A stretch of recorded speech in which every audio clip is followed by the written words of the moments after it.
You're listening to Parasearch Radio. News, views and reviews from the world of the paranormal from across the UK and beyond. Find us on Facebook, Twitter and the World Wide Web. The views and opinions expressed by presenters and guests are their own and do not necessarily reflect the official policy or position of Parasearch Radio or their affiliates and sponsors. Listener discretion is advised. Good evening, everyone, and welcome to this rather special edition of the Paranormal Concept Show. I'm your host, Paul Rook, and on tonight's show we are joined as always by the lovely Kerry Greenaway. Hello, Kerry. Hello, love. All right?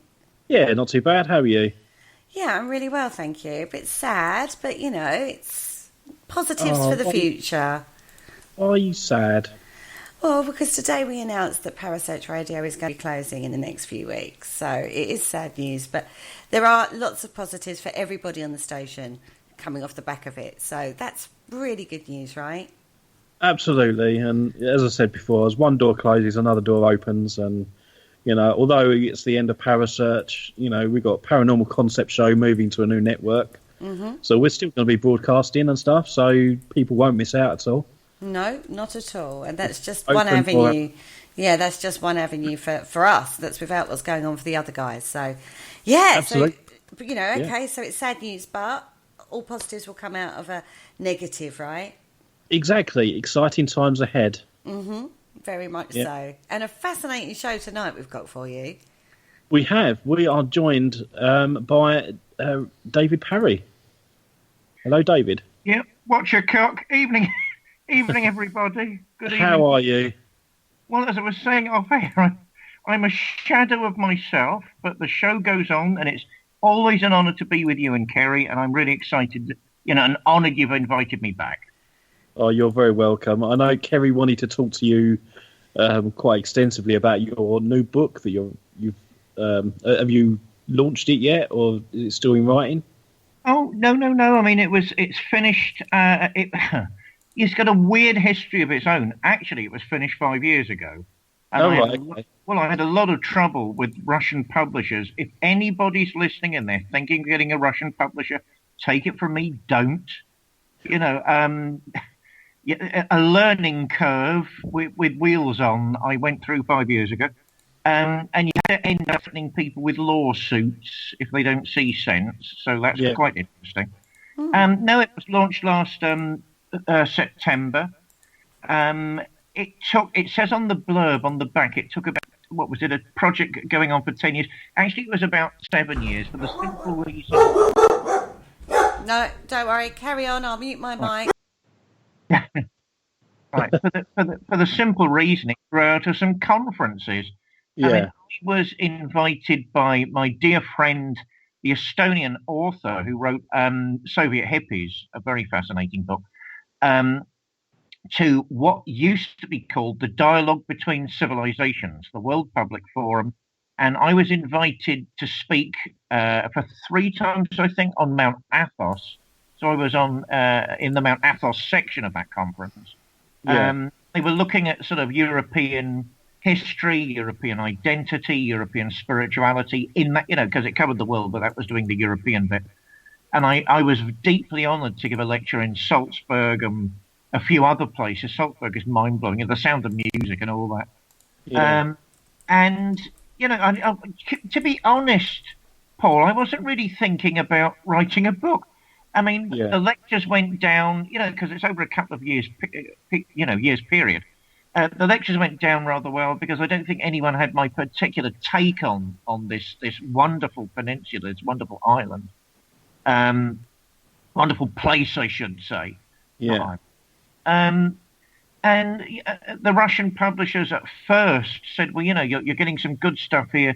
Have you thought of making it into a book, which I hadn't? I mean, I was best known before that as a British poet.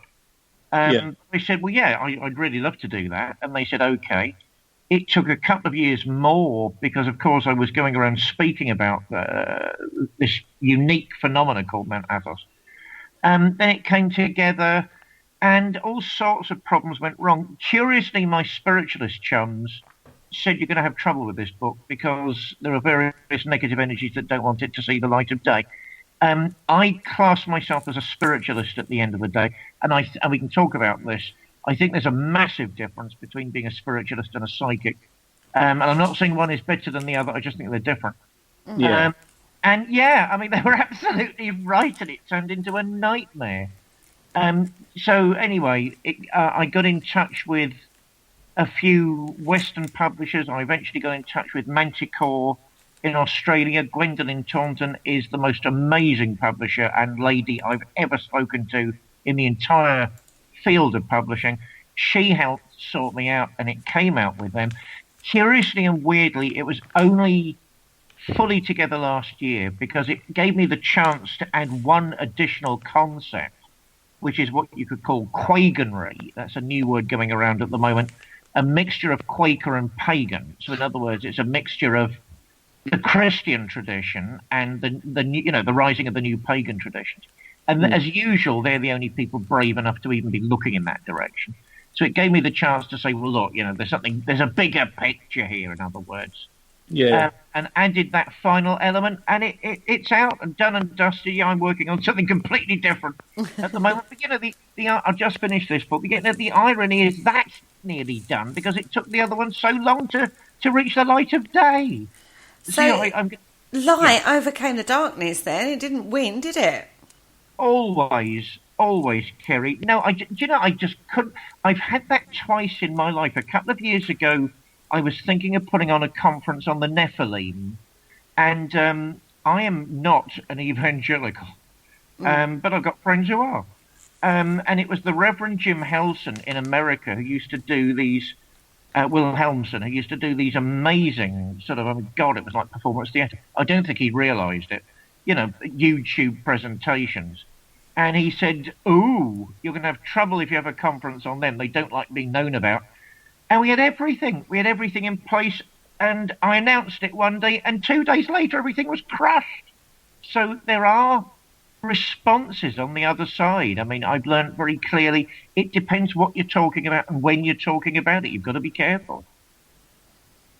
I think that's a very interesting concept. I mean, let's talk about the book before we get into the concepts behind the book. Now, it was based on some work by Emanuel Swedenborg. Am I right on that? Yeah. Who was he? Because he's not very well known. It's not a name I've come across before. That doesn't mean to say he's not well known. It's just one I hadn't come across before. Tell me a bit about him. Well, he's better known in certain circles than generally, which I think is a terrible shame. If we go back to his time, I mean, certainly you're looking at someone who was, an 1800s character. So born 1688, as far as I recall, passed to the other side 1772, but an astonishing guy, one of the best and most well-known scientists of his period, a philosopher, a mystic, a theologist, someone who, he became so eminent in his day and he was so forward-thinking, the Swedish government gave him the surname Sweden, hence it's Swedenborg. He couldn't have been more famous. And in that particular time period, when there were no celebrities, he became one of the first European celebrities. The Swedish press used to say, write things like Leonardo DiCaprio nowadays. He's visiting such and such a city in a month's time, or he's gone home and he's no longer here. He's not holding public talks, he's not holding discussions. So he's this incredible guy in the sciences, and as I think I said somewhere else recently, a friend of mine described him as a naturalist who had visions. I think I came up with that too. So he's rational, he's sane. He's incredibly learned, he's knowledgeable, and then surprise, surprise, he starts having mystical experiences, which he didn't ask for, they just turned up. And, he spends 30 years documenting them. A unique treasure. We've got a unique European cultural treasure, documenting them as they happen to him and writing them down. There is absolutely nothing else like that in world literature. I'm not saying there haven't been mystics who were rational. There have been. And I'm not saying there weren't rationalists who were mystical. I'm not saying that. But nobody spent 30 years, to my knowledge, writing it all down, mapping the other side as it was being opened up to him, coming from that perspective. as I said to you off air a minute ago, Kerry, he's a modern guy. He's a modern man. He's approaching these things in a way we would today. So it's quite surprising and a little saddening, really, that, more people aren't talking about him. No, I totally agree. Because when I read a little bit about him just to get a bit of background on who this guy was. And like you say, incredibly rational. Some of the work that he put out there is actually forerunners for a lot of work. And we're not talking about mystical work here. We're talking about actual psychology and neurological things, So we're talking way ahead of his time. Yeah. On concepts and ideas bringing forward. And his, as I say, I called his work as like scriptures almost. It's like it's almost like he went to the other side and got a load of information and came back and wrote it down, rather than just having a vision that's a little bit like out there and a little bit weird, and you could interpret it in many ways. It's very concise, isn't it? Yeah. Well, I mean, the thing now you've said that, the thing that comes to mind. Was he was going to be offered a senior professorship, the chair, I think it was of mathematics at Uppsala University. That one of the Oxford and Cambridge of Sweden, that part of the world. He said no. He declined it himself because mainly his work had dealt with chemistry, metallurgy, geometry, and he said, well, that's not really my field, and I'm very, very honoured, but. No, I'm going to stick to what I know about. So you're looking at somebody with that type of training who can't believe what's happening to him, in the sense of shocked, surprised, oh my heavens, what is going on here? But documenting them. And that's the big thing. You're not left with, it's wrong to think that people haven't detailed their mystical experiences. Sometimes they have. And it depends whether they're from a literate culture or not. The big arrogance of literate cultures is to assume people who aren't from literate cultures, they're dragging their knuckles along the ground and grunting at each other. No, it means they recall their knowledge in different ways. Sometimes in folklore, sometimes in myths, sometimes in art. So in some parts of the world, they even do it in cooking and recipes. They put the knowledge into their culture. But, that's so alien to us nowadays. We've nearly forgotten that. And, literate cultures have achieved miracles, and I'm using that word quite guardedly. But, the one time that the superiority maybe of a literate culture over those more natural, organic cultures, you find them, in Latin America with the indigenous cultures. You find them in Siberia. You find them maybe in certain parts of Central Asia. And as everybody knows, the world and its grandparents know, I'm deeply in love with Central Asia. So they didn't do that. But, is there a need for people to write things down and explain things? The life of Swedenborg, for me, says, yes, there certainly is. Or we wouldn't have all this treasure trove of information, a couple of centuries later. People would still be arguing about whether it's there or not. But we've got maps. I mean, he maps it all. He talks about it. He interviews people on the other side. I can't think of anything like that. Exactly. One of the things that, and I only briefly looked at it, so please correct me if I'm wrong, was he doesn't come across overtly religious. He is religious because they all kind of were at that time, but he's not somebody who's trying to be a saint or somebody who's trying to be revered in that way, if that makes sense.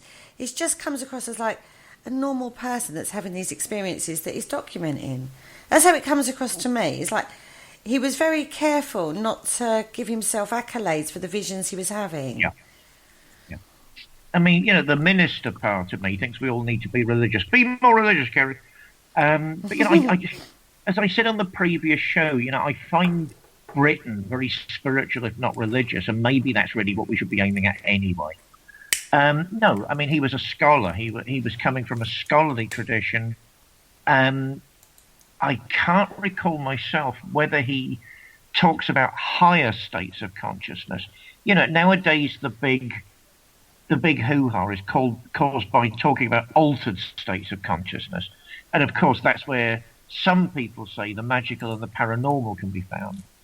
But higher states aren't the same as altered states. They must mean something higher, more intelligent, more organized, more coherent, and enlightened. I mean, you're looking at the vocabulary of enlightenment. He doesn't really talk about that. And of course, at the end of the day, how do you know if somebody's a saint or not, whatever that word means? They've actually been looking for higher consciousness, not a big reputation. You know, the people that obviously stand out like sore thumbs have, you know, been these beautiful, serene, mystical characters because they were devoting their energies to higher consciousness. And that for him, yeah, I think you've almost got somebody caught in the drama and mystery of what's happening to him. And he thinks, my heavens, there's only one way for me to deal with this, and that's to write it down and try and explain it to the people around me and myself. I mean, certainly he was from a religious background. But, you know, no, I think you're absolutely correct. I think that's a bullseye. What he wanted to do was say, look, what's going on here is much more important than just leaving it in the religious realm. Let's try and talk about it generally in society as a whole. He's trying to bring it all kind of together, isn't he? It's almost like trying to go beyond religion. Yeah. Well, I mean, you know, the Gnostics, obviously I've got a foot in that camp. They wanted to say religion is a stepping stone to something more. You know, they tended to... Oh, God, I'm speaking for the entire Gnostic movement. I hope my French colleagues aren't listening. No, I'm not speaking for the entire French Gnostic movement. Yes, I am. Ha, ha, ha. You know, some people have seen, maybe the Gnostics particularly, religion almost like an examination for the human race. You know, can you understand these ideas? And if you can, what do they mean to you personally? If you swallow them, if you just swallow a dogma or a belief system or a group of words, the Gnostics wouldn't have been particularly impressed by that. You know, you'd have got a pat on the back, bully for you, yeah, but that's not really what it's all about. So the religious systems for Gnostics tend to be rather like GCSEs or A-levels. You know, can you see what the originators are doing and can you follow in their footsteps? What did they actually really mean? And I think Swedenborg is much more in that, you know, in that group. I think he's much more interested in knowledge. You know, we are not living in an age of faith. The age of faith has gone, and it had good things to it and it had bad things to it. We're living in an age of knowledge. This is a Gnostic age. And that's why Swedenborg appears so very, very modern and up to date, and which is what really he was aiming at. You know, don't shower me with accolades for this. Read the material and see what you think yourself. And that's an incredibly important thing. It's allowing you to make your own mind up about something rather than dictating to you what you should believe. It's about opening the door and allowing you to make your own mind up and come to your own conclusion about your own spirituality.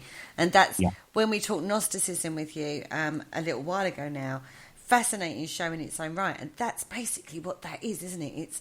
It's just keep that open mind and keep growing, keep that growth going, and evolve yourself and be good and kind and nice and supportive to people around you, and good things will happen and come, and that belief comes out of that. Yeah. Well, don't forget, I mean, the Gnostics are saying there's actual knowledge, you know, almost on the level, I'm saying almost because it would be more than, comparable to the natural sciences, more than because you're dealing with universals. Right, God, this is opening up a massive conversation. For the Gnostics, certainly, they would say, you believe whatever you want, you know, good for you. And is it helping you to learn more about yourself? Is it helping you to learn more about the people around you? If yes, then that's good. If no, then maybe you've misunderstood what the originators were doing. But certainly for a Gnostic, belief leads towards actual knowledge. You know, a triangle has three sides. Fire burns you. And they were saying, actually, you can get knowledge of a supernormal nature, and you can then get knowledge of a supernatural nature, but actual knowledge, you know, based on experience, based on learning, based on asking questions and getting rational answers, and then maybe super rational answers.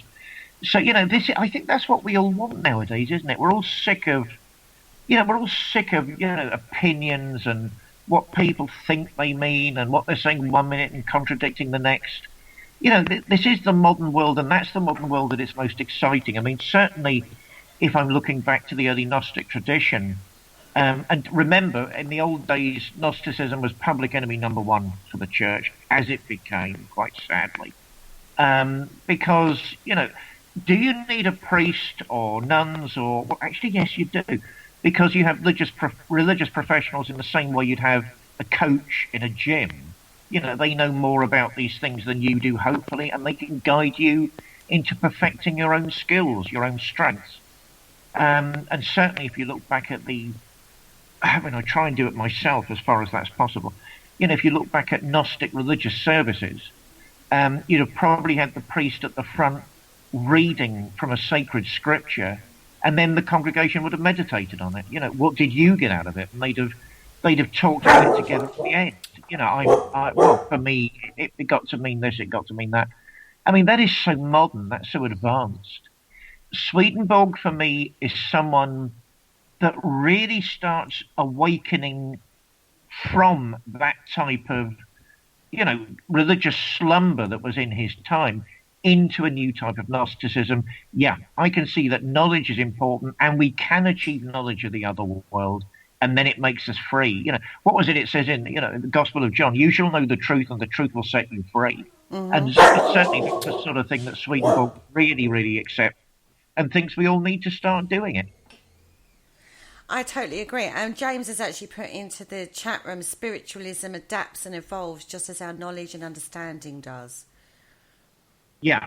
I mean, remember, at the end of the day, I'd sort of identify, I mean, labels, but I tend to identify, I suppose, as some type of spiritualist at the end of the day. I completely agree 100%. And that's the strength of spiritualism.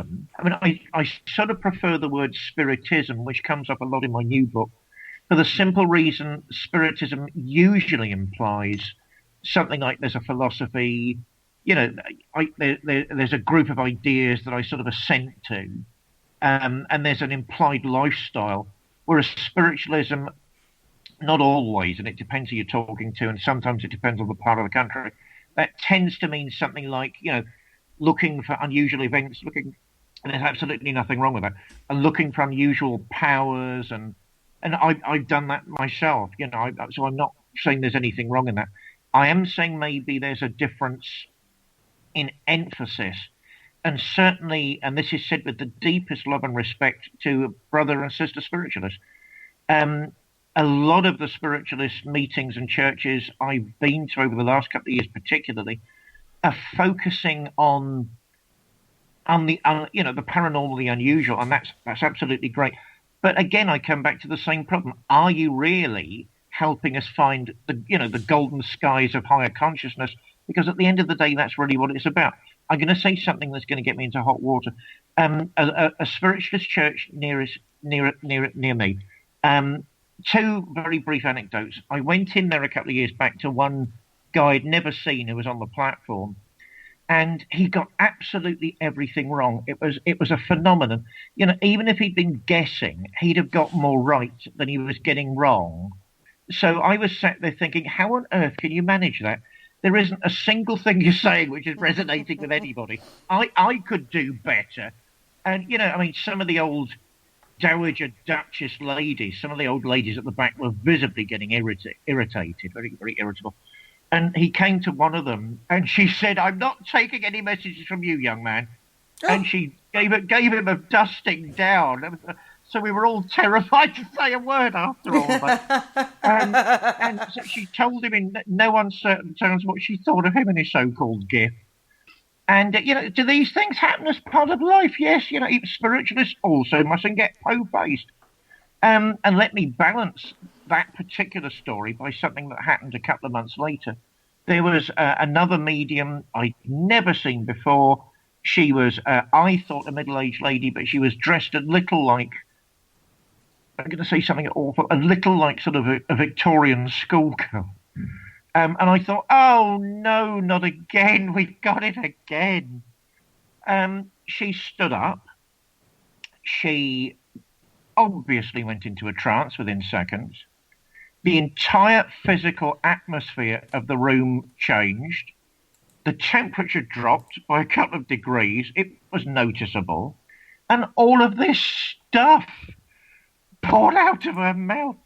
She was giving names, dates, facts, and going round the room. Everyone was terrified that we're going to get a message from her.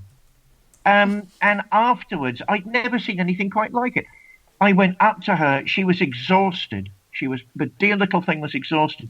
And I said, I've hardly ever seen anything like this. And she took my wrist and said, look, my darling, I won't remember a thing. There's no need to tell me anything. So, Swedenborg was saying that there are methods by which, maybe, that those sorts of gifts can be technically developed, structured, and you can find methods within them whereby you needn't be completely exhausted or become a fraud because you can't even guess properly.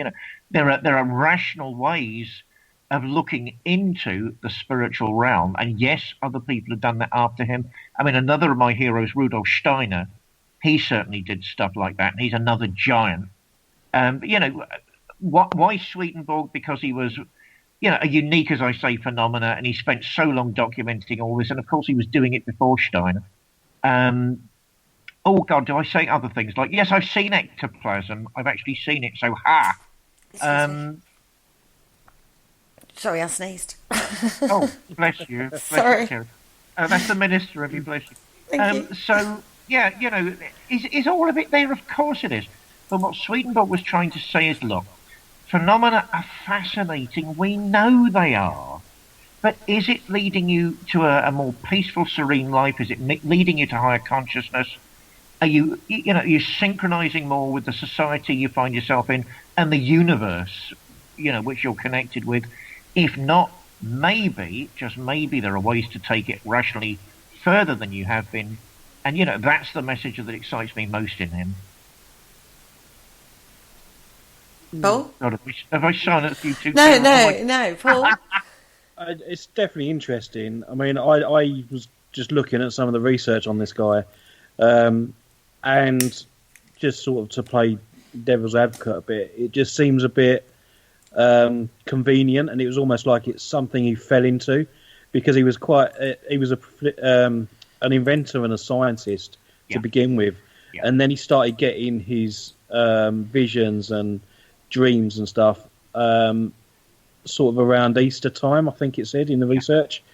And could it, because of his religious background, could he have just taken that as like he had his spiritual awakening at Easter, so it's quite something more special than just having a gift come into play at that point? Well, don't forget he had his detractors in his day. I mean, nobody's free of bad press. Then and now, I mean, lots of people think, that's just an oddity. Why do we need to discuss it? And people are allowed their views. That's great. We've got to remember he didn't really want it to happen, and he didn't really pursue it. I mean, in the psychic community, in the paranormal community, as it is today, there are lots of people looking for things. But Swedenborg wasn't. He wasn't looking for these things. I mean, one of the phrases he uses is off the left eye. He felt that all this began when something was literally, on some other level, peeled away from his left eye, and then he could see.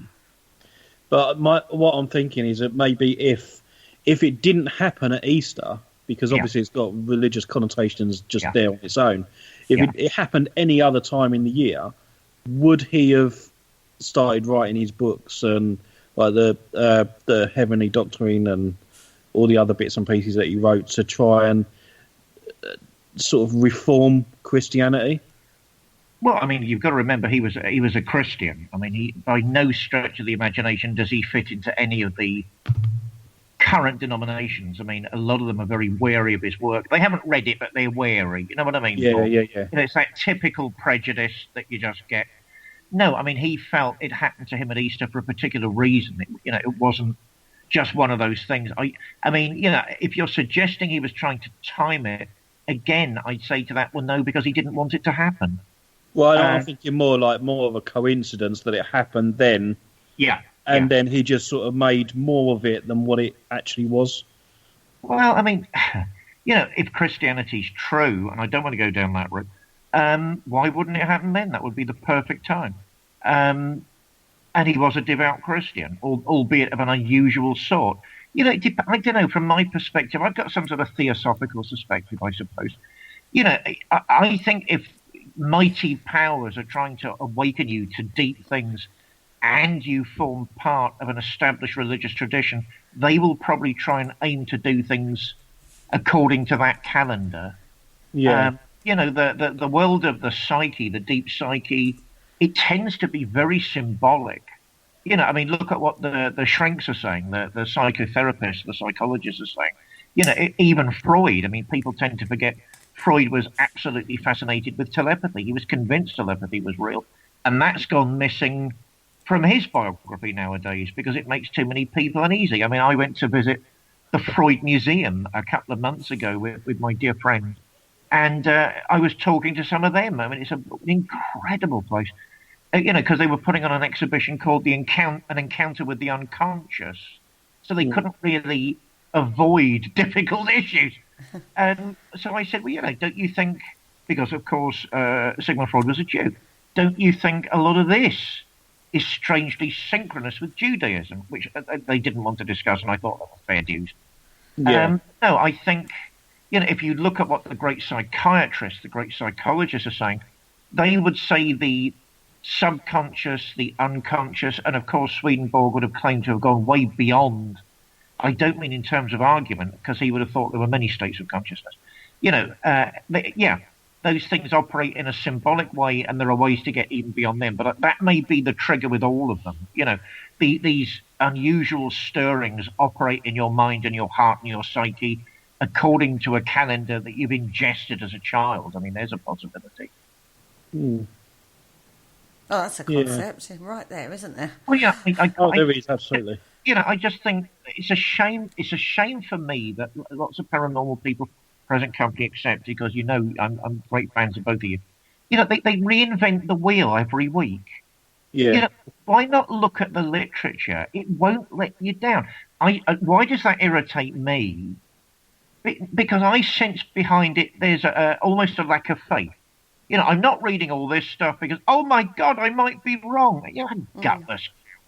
Why not read the... Well, I mean, let's face it. You know, why not read the literature and maybe you'll have people saying very similar things to you and you'll think, oh my God, these things are real. They are happening. And now I've got firmer ground to stand on. You know, I can work out what's happening to me in my life and I can work out what's happening in the psyche and in the world around me. These are incredibly wonderful times. You know, we've got to embrace them more fully. Why did I choose Swedenborg for the book? Because he was a man that did that. You know, whether you think that's interesting timing or not, and of course there's no way of knowing it. You know, that's the honest fact. But, you know, this is happening to me. What do I do now? That's an exciting position, and that's something that would benefit the British paranormal community. I think we're very skilled in this country. Oh, God, I'm going to sound like Boris Johnson. You know, we're very gifted and skilled in this country at all sorts of things. I think scientific aesthetic investigation is one of them. And, you know, just because someone's a professional, it doesn't mean they're doing it better than somebody else. Charles Darwin was not a professional. He just got on with it and he was clever. You know, no, if we were less afraid that somebody might think we were in the wrong, that's a British characteristic. You know, and think, well, no, these other people have talked about it as well. I just think we empower the whole thing. And then the paranormal community takes a step in maturity. And to be honest with you both, I'm waiting for that day, because what will the conferences be like then? They will be absolutely riveting, and you'll be beating people off with a stick. You know, you won't be able to get a ticket for love nor money. Absolutely. I mean, I put things out there, and I don't always claim that I'm always right, because I'm not. I'm sure there's lots of things out there that I've said before that are wrong. But if someone comes up to me and says, actually, I think you're wrong, this is why, and we have a good, decent conversation about it, I could then say, well, actually, yeah, you have got a point. Yeah. Let's look into that and investigate it. And, okay, I might be right, or they might be right, or we both might be wrong. There's nothing to be afraid of being wrong. Exactly. But when someone comes up to you and says, no, you're wrong, and it's just the way they tackle it sometimes, they can really, push themselves on you, and it does, your defences go up. Yeah. So I think, a bit of respect both ways, but I'm not afraid to be wrong.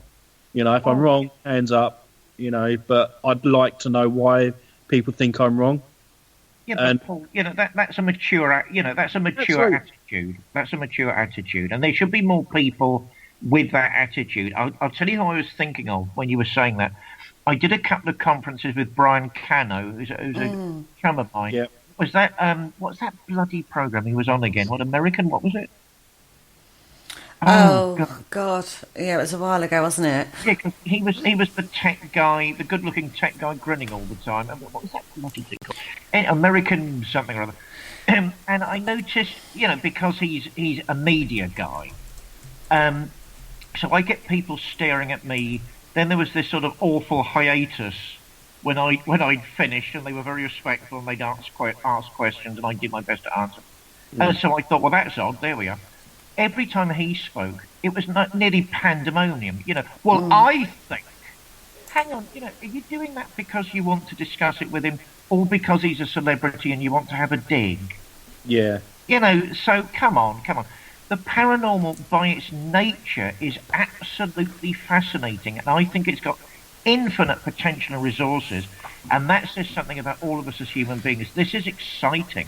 Let's stop scoring points and see what we can do to help each other along the way. It is so much more than going out on a ghost hunt with a millimeter or a K2 meter or an SLS camera. It is such a huge field, and majority, and I'm going to say the majority, seem to miss that. They don't understand the concept that the paranormal is an infinitely extraordinary study. Yeah. One of the reasons why I don't feel the need to be out investigating every 5 minutes. Yes, I love a good ghost hunt. I'm not sitting here saying I don't. Do you know what I mean? But I also more enjoy the other side, the study, the research and the reading, the scriptures and stuff like that, and seeing what that is. And this is actually, there was two things when I looked at Swedenborg. One, he reminded me very much of Da Vinci. Yep. And secondly, how he actually reminded me of Tesla. Ah, yes, very good.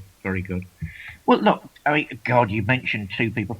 Da Vinci was an obsessive mystic. People tend to forget that.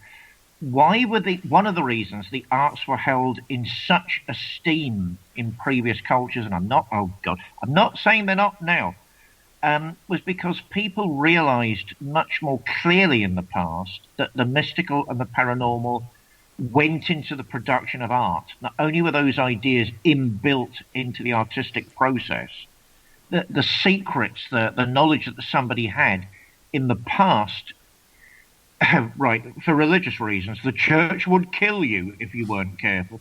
They put it into their art. They put it into their artistry. Some of the things that Da Vinci literally did encode into his paintings, into his diaries, are just mind-blowing. They're phenomenal. There's one point where he even talks about the spectrum, and I can't remember the whole thing, and its connection with minerals. So light and colour is connected with minerals, and he's sort of implying it's all alive somehow. Yeah. That somehow the universe is resonating with life all the time. If he'd have said that more in the open, the Inquisition, whatever it was called at that particular time, because I can't remember offhand, would have paid a visit to his house. Mm-hmm. That's why he didn't do it. It's really that simple. Remember, the religion I'm talking about is a small R, not a capital R, because I would be burnt at the stake. I'd be one of the first people burnt at the stake, so I'm perfectly aware of where it can go wrong. But no, so why were these things done from the ancient Greeks onwards? Because they felt that was a more appropriate way to discuss qualitative knowledge as opposed to quantitative knowledge.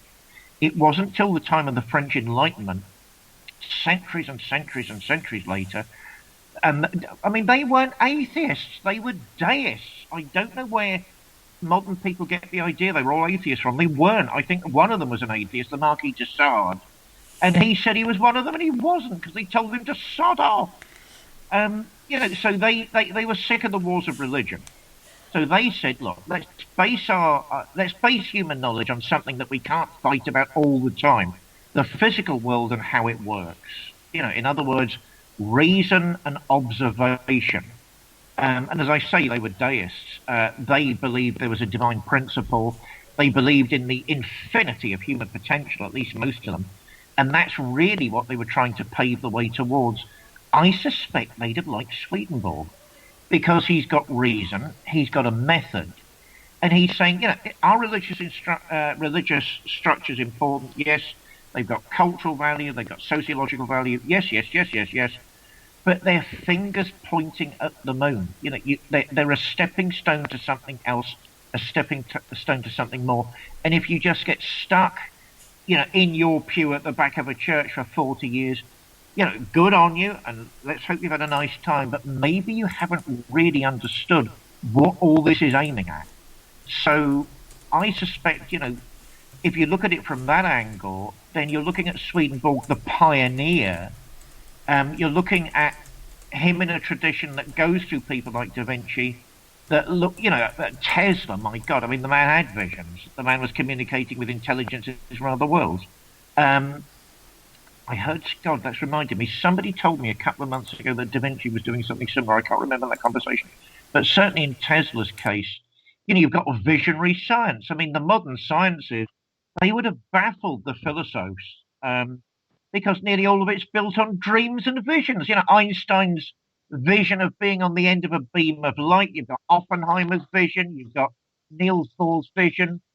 So all of it's mystical nowadays, and therefore I think it's time to revive Swedenborg and bring him back into this fold of scholars so we can see what his contribution is and where it's leading. At the very, very least, we've got an incredible psychological map of certain areas in the human mind, and maybe, just maybe, we've got a map to something much, much more than the human mind. Because he prophesied certain things as well. Yeah, I mean, right. I mean, the subtitle is based, it's called, the title, let me go with that, Mount Athos Inside Me, because the interesting thing for me is that he wants to talk about inner landscapes, inner geographies. He says, look, I mean, what does our good Lord say? Jesus Christ himself, the kingdom of heaven is within you. Stop looking up at the sky. You're looking inside. So we've got something psychological there. We've got something metaphysical there. We've got something spiritualist there. I think the minute you're talking about prophecies, you've got to be really careful with Swedenborg. In the same way you've got to be, in the same way he mentions the word church, you've got to be really careful about what he means. He's using well-known religious language, but he's not applying it in the usual way. Church for Swedenborg is the zeitgeist, the spirit of a particular time, how a culture thinks at a particular time. So when he's talking about prophecies, I mean, the Last Judgment for him, I can't remember the date offhand, it occurred quite a few years ago. But what he's talking about is a reordering of hierarchies in the spiritual world, which eventually will trickle down to the world of materiality, or, percolate out through into the external world. So he's not talking about, people riding about in the sky and mass slaughter. And even if those things happen, I mean, it always amazes me in the book of Revelation. It says at the very beginning, this is a book written in symbols. And of course, absolutely everybody chooses to ignore that. If it's written in symbols, it's written in symbols. That's the point. But, if that's the way the world ends, or, a comet hits the earth, or dinosaurs suddenly... What was it David Icke's going on about? These armies of lizards rush out the the vaults of the earth and start murdering us in our beds. He certainly wasn't using prophecy in the sense of an Old Testament prophet. Yeah. An Old Testament prophet looked to God, and sometimes the Old Testament prophet, and I noticed the running theme in the Old Testament, is the prophets of Israel are always saying to the Israelites, your view of God isn't big enough. And that's why they're hounded and sometimes murdered, because that's exactly what people don't want to hear at any time. Maybe you're not looking at the bigger picture enough. So certainly the paranormal would enter the life of a prophet sometimes.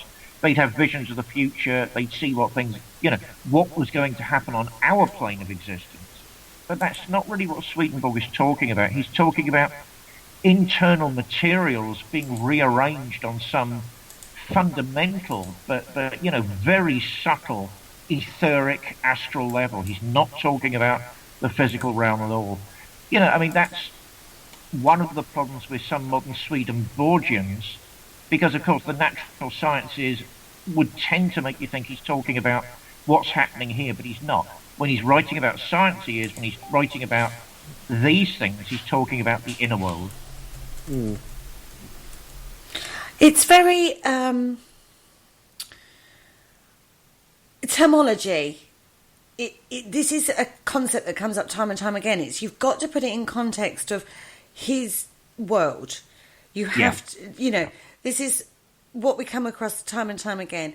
You have to put it in context of his world and think of the terms how they would have been meant then, and how it would have brought understanding to the people who were reading his work then, and translate it not in the literal sense. Yeah. But not lose the message of exactly what he meant. Yeah, I think we live in an amazing time. I'm not one of these skeptics that sees doom and gloom everywhere. Even if we are end times, let's talk about that for a minute. Even if we are in the end times, let's look at what Scripture actually means. It means the ending of one cycle and the beginning of a new cycle. It doesn't mean, we're all in doom and gloom forever. That's not what it was talking about. It's never talked about those things. Why? Because it's talking about religious material. And religious material is to do with the spirit, the soul, the mind, and it's internal. They weren't talking about physical things. They had natural scientists in those days too. They talked about those things. Spiritual people talk about spiritual things. I think I've remembered the year. Was it 1757? He talks about the Last Judgment. I think he says it was ended or something by the end of the year. I can't remember. But remember, that's an internal thing. Oh, God, you've opened such a huge question there, Karen. We've always got to be careful not only of the time period. Everyone is a product of their time. You can stretch beyond that, but at the end of the day, you are that, and there's something deeply wrong if you're not that. Could you really live as an ancient Roman in modern London? Well, maybe, but if you did, don't you really, really, really think that would be a bit strange? Would you really be leading life to the full, or would you really have a problem of some sort? Or if you're leading the life of an Elizabethan musician, are you really getting out of the modern world the full benefits? So there's the physical side of it all. You are a part of your time, and that's not bad, that's good. But there's also the psychological element to this. My worry about Swedenborg is people jump to the spiritual and completely ignore the psychological, because that strikes me, that's exactly what he doesn't want. So, as a natural scientist, he is writing about the sciences. Then he's talking about, these experiences have started happening to me. This is what it felt like. Well, that's psychology. And then he talks about the spiritual material. I witnessed in the other world, in one of the other worlds, such and such happening at a particular time in a particular place. So we have to be careful not only of the time frame he was born in. Everyone is rightly a product of their time, but also not to ignore the psychology, because without both of those factors, you're just reading an oddity. But that would be true of nearly anybody. If we're reading one of the natural scientists from Rome, ancient Rome, oh my God, what did he know? Actually, a great deal in his time. But, things have moved on.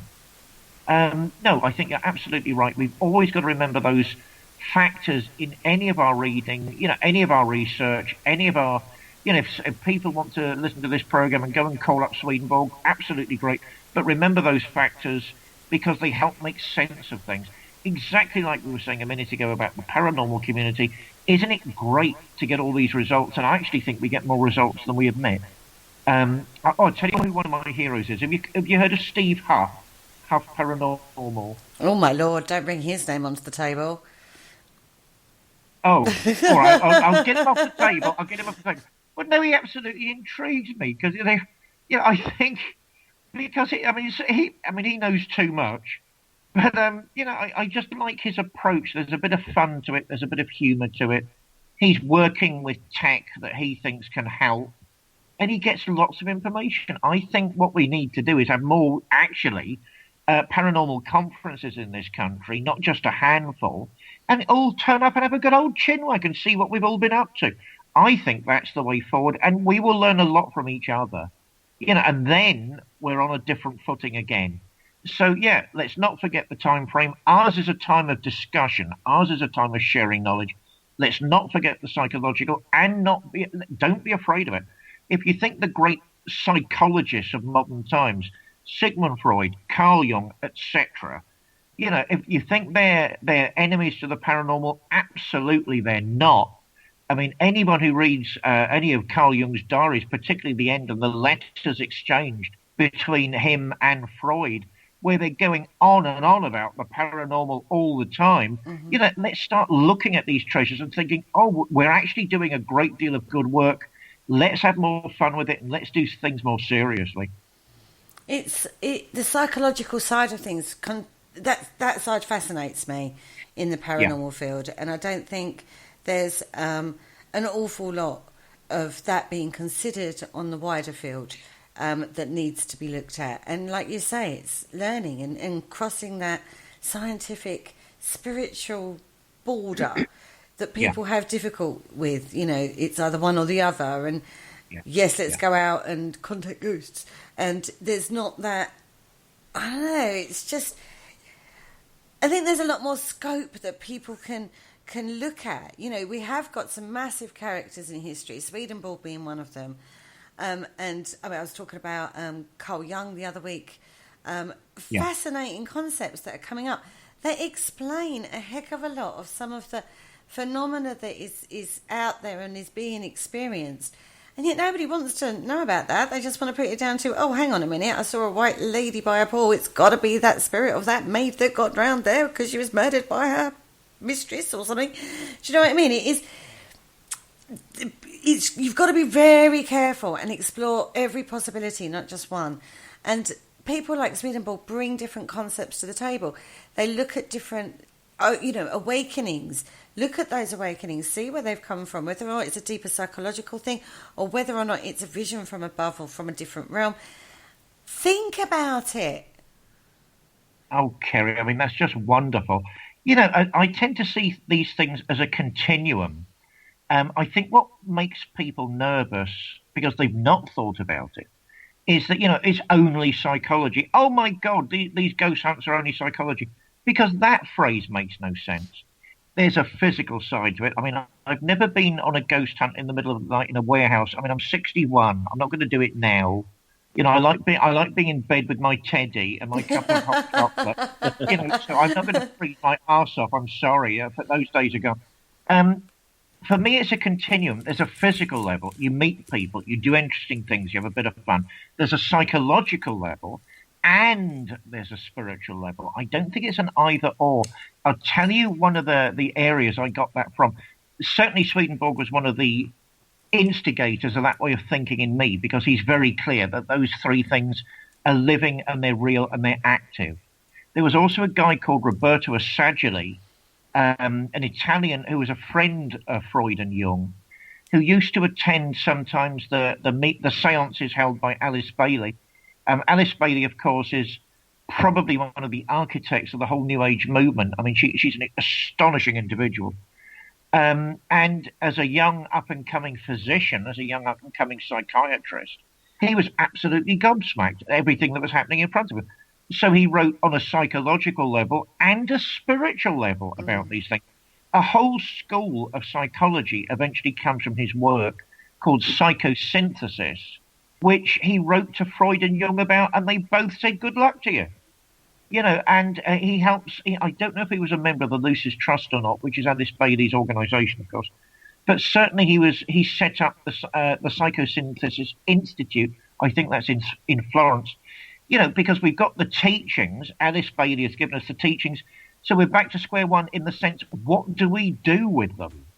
So, okay, let's make it into a school of psychology and see how we can evolve our minds.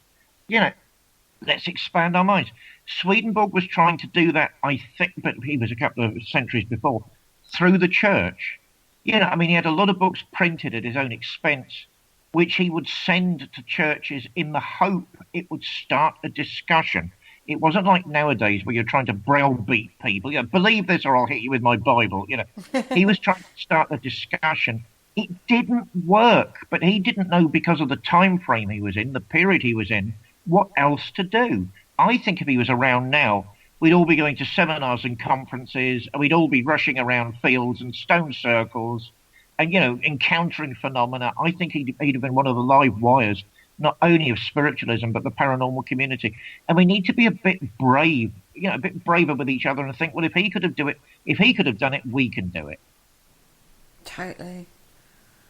I totally think he's definitely a character that deserves more recognition and more work being put out there. I mean, it is absolutely fantastic. Now, you have got this book out. We've talked about your book at the beginning of the show. The book's called Mount Athos, correct? Mount Athos Inside Me, Essays on Religion, Swedenborg and Art. Arts, plural, sorry. Before we disappear, what is Mount Athos? Mount Athos is a unique cultural phenomena. It is a peninsula in Greece where, for the Orthodox Church, there are a series of Orthodox monasteries. Evil people like me think it's one of the last bastions of Gnosticism. Ha ha ha ha. I think what some of the things they're up to is pure Gnosticism, which is why I've never been invited there. And I'm absolutely convinced of it, so that might be another book at some point. They're Orthodox monks trying to expand their minds and souls into the higher conscious state, which I've explained previously. It's a unique Byzantium treasury. It's inspired the arts across Europe. Paintings, theatre, novels, poetry. It's this cultural powerhouse that's gone on for century after century. Everyone's tried to attack it. The church has tried to attack it. The Muslims have tried to attack it. I mean, physically, to take their riches. I mean, they're all monks, but of course they've got art treasures everywhere. And also the Muslims have stood by it to protect it against the church, and the church has stood by it to protect it against Muslims. Because it's this unique thing. In recent times, it became a symbol of Russian identity, which just confuses everybody. But no, it's a unique area, presence of cultural and spiritual activity. And as I say, from my point of view, if you start looking at things like hesychasm and what a person does when they go into the meditative state and deep prayer, I see all the hallmarks of the Gnostic method, and they've been accused of that, and they've always denied it. But really, I think for once their accusers were correct, and that's what makes it so interesting. Mount Athos is this incredibly, stunningly beautiful area, but it's also deeply psychic, deeply spiritual, and they're all looking for higher states. So let's read about it. Oh, let's organise a trip and go out there. The monks would love it. I'm not allowed to. No women are allowed. Well, a dear friend of mine, Dr. Dragudze, told me that she wouldn't even go if she could because they're all misogynists. I think, Tamara, love, if you ever listen to this, I know you've got a point. I don't think they are. I know you've got a point. In certain things they've got to come up to date. But it's still this treasury. And this is what spiritualists and the paranormal community should be learning from. It doesn't mean we all rush up and become monks. It means, oh my God, there are these libraries of experiences that people have written down and we've got access to them. Let's see what they were doing and at the very least reproduce it. Let's get new ideas and new types of investigation from them. On that note, we've actually come to the end of the show. Paul? So what's coming up for the next week then, Kerry? Okie dokes. Next, well, for the rest of the week, rather. Tomorrow evening, Haunted Histories with Christopher Chow talking about Beaumaris Jail. Thursday evening, PSH Radio. That's the last PSH Radio broadcasting on Parasearch with Linda and Victor Salazar. And then Friday, we've got the Dark Mirror Show with myself, Mark Manley, Alien Guy himself, and Taylor May in the studio. But I don't know what we're talking about yet. I haven't decided. Cool. Well, you can carry on this conversation, maybe. Oh God, Mark, I'll put it all down to the aliens. Come on, we know that, right? Yeah, absolutely. So I just want to thank everyone for joining us in the chat room. I also want to thank David for joining us as well. Pleasure as always. You two are two of my favourite people. This show is a massive resource, and I hope the paranormal community realises what incredible work you're both doing. You know, hats off to you, round of applause. And as I said off air, if I can help in any way, count me in. Oh, thank you. That's very nice. Thank you. Yeah, absolutely. So all that remains now is a goodbye from Kerry. Goodbye. And a goodbye from me. Thank you for listening. Don't forget to join us for more shows throughout the week. Find us on Facebook, Twitter, and the World Wide Web to keep up to date with all the shows right here on Parasearch Radio.